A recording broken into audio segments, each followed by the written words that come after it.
Se llama contaminación acústica o contaminación auditiva al exceso de sonido que altera las condiciones normales del ambiente en una determinada zona.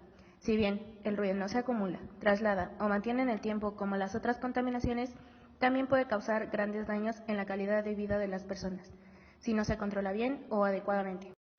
El término contaminación acústica hace referencia al ruido, entendido como sonido excesivo y molesto, provocado por las actividades humanas, tráfico, industrias, locales de ocio, aviones, etc., que produce efectos negativos sobre la salud auditiva, física y mental de las personas. Este término está estrechamente relacionado con el ruido, debido a que ésta se da cuando el ruido es considerado como un contaminante, es decir, un sonido molesto que puede reproducir efectos nocivos fisiológicos y psicológicos para una persona o grupo de personas. Las principales causas de la contaminación acústica son aquellas relacionadas con las actividades humanas como el transporte, la construcción de edificios y obras públicas, las industrias, entre otras. Se ha dicho por organismos internacionales que se corre el riesgo de una disminución importante en la capacidad auditiva, así como la posibilidad de trastornos que van desde lo psicológico hasta lo fisiológico por la excesiva exposición a la contaminación sónica. Efectos en el ser humano. El ruido aparenta ser más inofensivo de los agentes contaminantes, puesto que, como se dijo anteriormente, es percibido fundamentalmente por un solo sentido, el oído, y ocasionalmente en presencia de grandes niveles de presión sonora por el tacto. En cambio, el resto de los agentes contaminantes son captados por varios sentidos con similar nivel de molestia. Como si eso fuera poco, la percepción y daños de estos contaminantes suele ser instantánea, a diferencia del ruido, cuyos efectos son inmediatos y acumulativos. El ruido tiene diversos efectos sobre las personas. El más conocido es la hipoacusia, o disminución de la audición, que se produce ante la exposición a sonidos extremadamente fuertes durante breves instantes o ante sonidos fuertes reiterados durante varios años. Efectos fisiológicos. Efectos auditivos.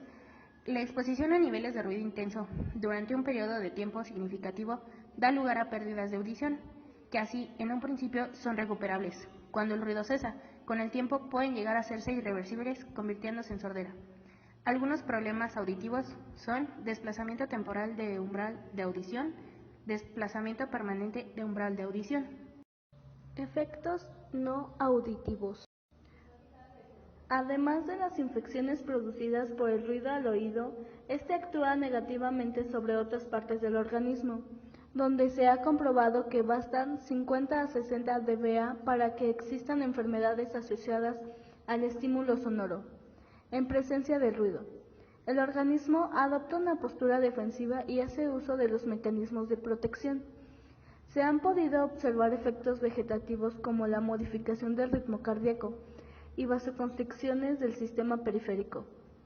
Entre los 95 y los 105 dBA se producen infecciones en el riesgo cerebral debidas a espasmos o dilataciones de los vasos sanguíneos, además de alteraciones en la coordinación del sistema nervioso central, alteraciones en el proceso digestivo, dadas por secreciones ácidas del estómago, las que acarrean úlceras duodenales, cólicos y otros trastornos intestinales, aumento de la tensión muscular y la presión arterial, cambios del pulso en el electroencefalograma, dilatación de la pupila, alteración en la visión nocturna, además de estrechamiento en el campo visual. Efectos psicológicos.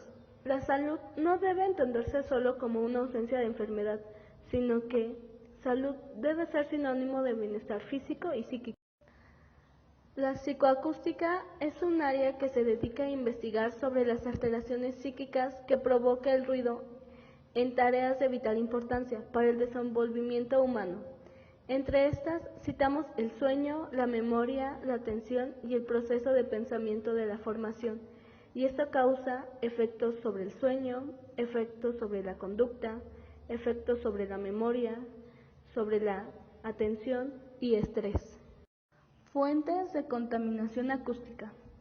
Las principales fuentes de contaminación acústica en la sociedad actual provienen de vehículos de motor, que se calculan en un casi 80% y el 10% corresponde a las industrias, el 6% a las ferrocarrileras y el 4% a bares, locales públicos, bus, talleres industriales, etc. El parque automovilístico genera continuamente un ruido especialmente intenso, y la construcción de autovías y las circunvalaciones cercanas a diferentes núcleos de población ha multiplicado un efecto de tráfico rodeado y un sonido que genera. Si una zona está construida cerca de vías de ferrocarril o aeropuertos, la contaminación acústica allí aumenta considerablemente, que repercute en la salud personal dependiendo del tiempo que se sufre y la sensibilización de la persona que está expuesta al ruido. La población comunitaria sufre niveles de ruido superiores al límite de tolerancia. En una conversación normal se registran entre 50 dB y 60 dB, mientras que en una calle con mucho tráfico hay 70 dB. Contaminación visual. Este tipo de contaminación percibida a través del sentido de la vista expone diariamente a millones de personas, principalmente en las ciudades, a estímulos agresivos que las invaden y contra los cuales no existen ningún filtro ni defensa. La contaminación visual se refiere al abuso de ciertos elementos no arquitectónicos que alteran la estética, la imagen del paisaje, tanto rural como urbano, y que generan a menudo una sobreestimulación visual agresiva, invasiva y simultánea. Dichos elementos pueden ser carteles, cables, chimeneas, antenas, postes y otros elementos que no provocan contaminación de por sí, pero mediante la manipulación indiscriminada del hombre, tamaño, orden, distribución, se convierten en agentes contaminantes. Una salvaje sociedad de consumo, en cambio permanente, que actúa sin conciencia social ni ambiental, en la que avala o permite la aparición y sobresaturación de estos contaminantes. Esto se evidencia tanto en poblaciones rurales como en aglomeraciones urbanas de mayor densidad, pero lógicamente es en las metrópolis donde todos estos males se manifiestan más crudamente. Todos estos elementos descritos influyen negativamente sobre el hombre y el ambiente, disminuyendo la calidad de vida.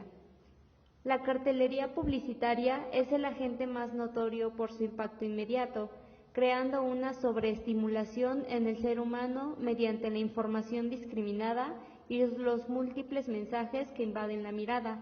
Así el hombre percibe un ambiente caótico y de confusión que lo excita y estimula, provocándole una ansiedad momentánea mientras dura el estímulo.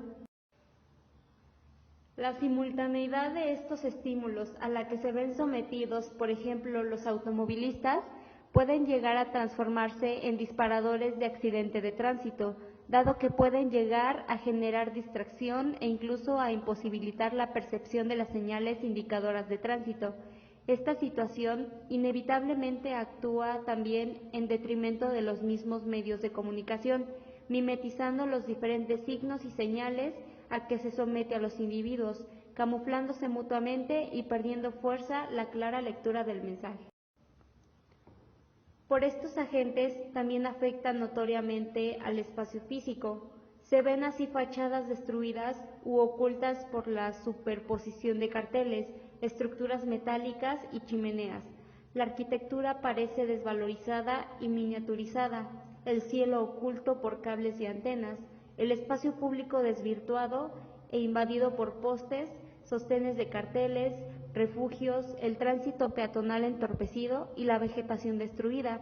Este panorama es terriblemente agresivo para el hombre común. Imaginemos cuánto lo es para un discapacitado, niño o anciano. Esta situación no solo atenta contra la belleza del espacio urbano, sino también sobre la lectura poco clara que tienen los individuos del mismo, dificultando la identificación del habitante con su ciudad.